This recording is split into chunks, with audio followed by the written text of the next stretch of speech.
Hello everyone and welcome to my channel. Today I'll be showing you how I will be cleaning these two large bags of raw wool fleece. I purchased these for €5 each and at a farm nearby. I'm not exactly sure what wool it is. I'm just new at this whole thing, and so it appears that they're not too dirty or greasy, which is great.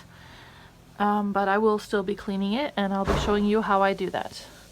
I'm no expert, so I may make some mistakes, but I hope you still can benefit from this. So anyway, I'm gonna get started now.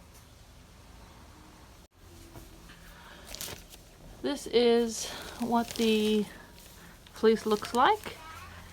It looks like it's pretty felted already, and it may be old wool because I've heard that when it's really yellow it may be old wool.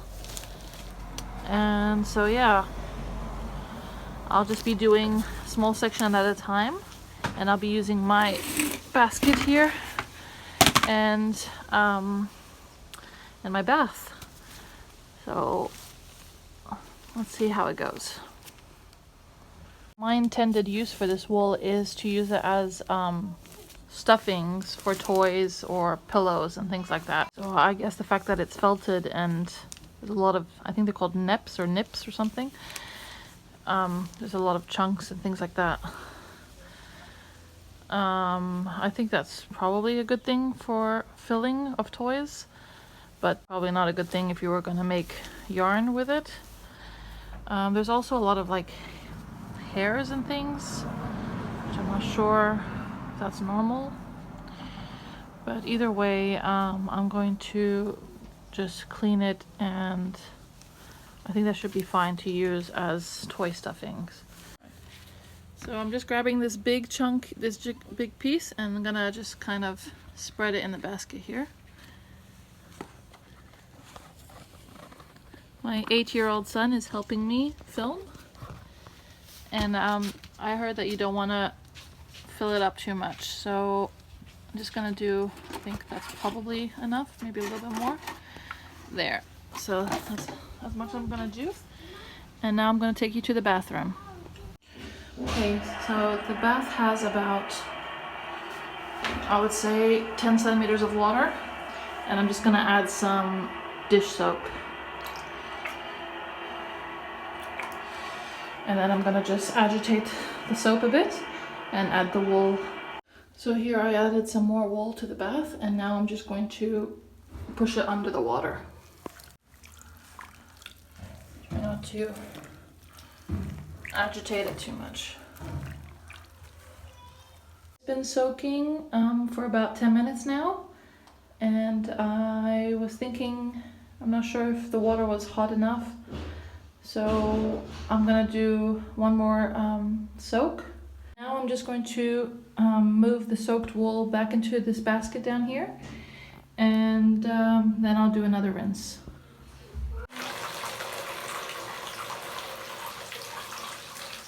So I'm just gonna lightly squeeze it.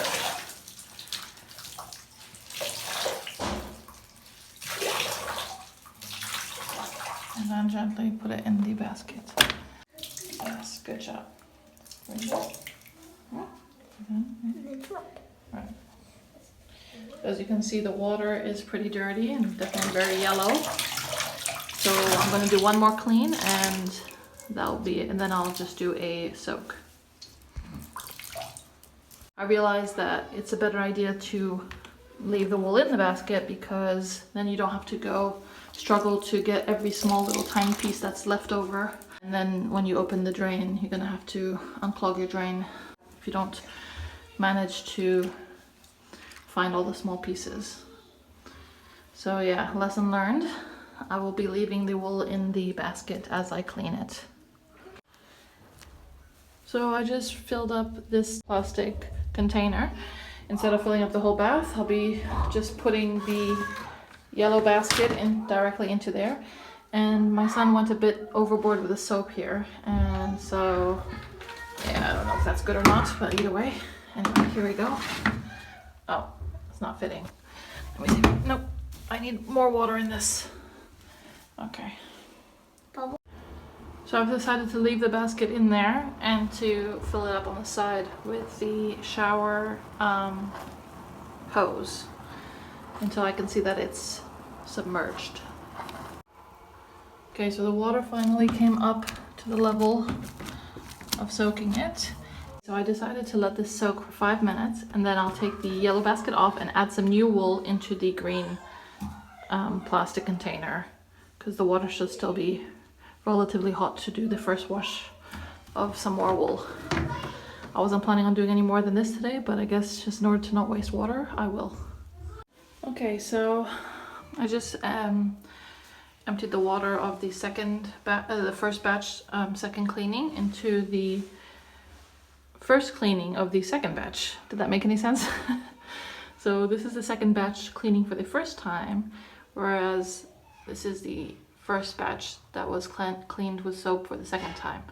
And so all it needs now is a rinse. I mean, I don't think it's going to be any cleaner than this. And like I said, since I'm using it for toy stuffing, I'm not really too particular about it as long as it's clean. And yeah, so I will do one more clean of this one, and then they'll both be at the same stage where I can just soak it in lukewarm water without any soap for its final rinse. Combined both batches now that they've both been cleaned twice, and I'm going to put them in the container both together in hot water without any soap this time, and let them soak until the water's cooled down. 2 batches have been soaking in the water now for about 20 minutes, and now I'm going to grab it and just let it empty a bit and put it into there. I just have to squeeze out the water of the wool and then just lay it out to dry. There is a lot more vegetable matter when it's wet. You could see much more of the vegetable matter than when it was dry.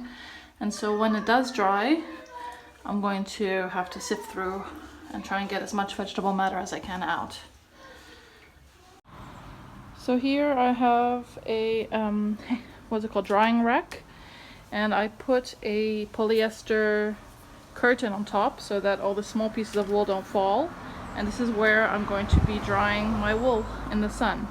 And I might actually put another piece of curtain on top just so that, you know, it's protected from moths and, you know, birds or whatever, since it might be here for maybe a couple of days. And yeah, so I'll show you what that looks like. I'll just do a voiceover.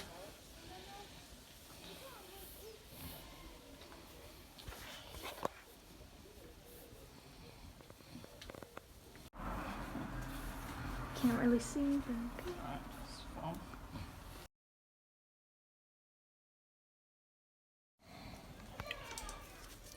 It's been 24 hours and it is still not dry, which is because I probably overloaded it too much with wool, but it's getting there.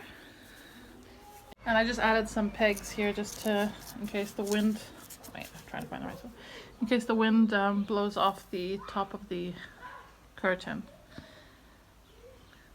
So hopefully by tomorrow it'll mostly be dry.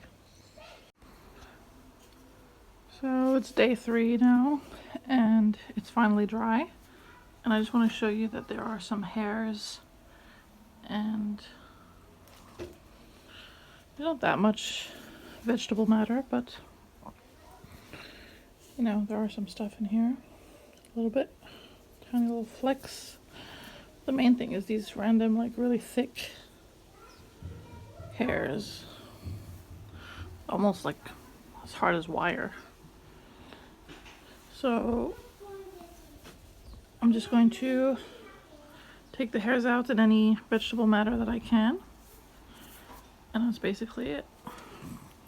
So I hope this video was useful. Stay tuned for me using the wool in some projects that I have coming up. And as always, thanks for watching.